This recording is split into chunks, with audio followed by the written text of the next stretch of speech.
Recently, I watched one of those Johnny English reruns, and I always kind of watch it because I love to get a good laugh. I think Rowan Atkinson himself is an absolute genius, but it got me thinking about the lessons I get out of that as be able to apply them to business. And so I got three tips out of the recent Johnny English film, and I thought I'd just share them and what Johnny English taught me about business. The first thing that I did, I said, I understood, particularly in my email writing business, that a lot of emails can come across fairly stiff and a little bit too serious. So whenever I write emails, I try to put a bit of a personal touch in them, and that is I add a little bit of comedy to each of those emails. Because I think comedy is a great little icebreaker. It helps people laugh, and particularly in this environment that we're in at the moment, we all need a little bit of an extra laugh.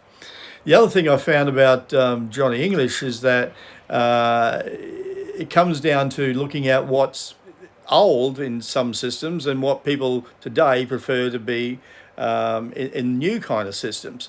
And what I mean by that, in this particular series that I was watching, Johnny gets a little brand new mobile phone. He hasn't been around on the earth for some time or out in public, so he doesn't have a mobile. He kind of rejects that. He prefers the old, bring out a gun or whatever. And I suppose the lesson I got again out of that was that there's a lot of newfangled systems out there in business. There's a lot of software, a lot of apps that you can get on board. But sometimes the old ways of just picking up a telephone, making a call, directing your tonality and whatever through that phone call gives a message directly as to what you're trying to achieve. Also, he jumps into one of his 1970 Aston Martins as opposed to some brand new vehicle as well.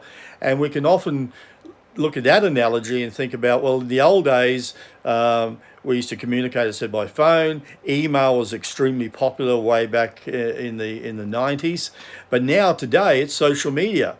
And social media is where everyone thinks all the action is, but the true reality of social media is that no one actually owns that particular source or that data, which leads me to my third point. Data is king. Data rules the world. And when you understand how data applies to your everyday life and things like that, you want to use it to be able to communicate with people.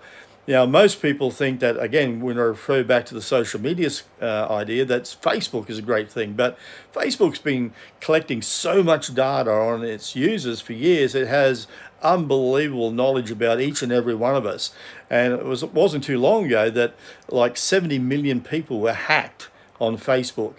And all their data was stolen. So again, be careful where you're putting all of your energy into one particular source, particularly when you don't own it. One of the great things I like in business is email, because with the data and the customers I have, I actually own that data. I can move it from one service provider to another, and providing I'm building a good relationship with my customers and giving them value, I'm always going to have that database around. So that were the three funny things that I got out of the film, and I thought it was kind of applicable in a roundabout way on how we run our businesses, particularly in this day and age. You have a great day. I look forward to catching up with you soon. Bye.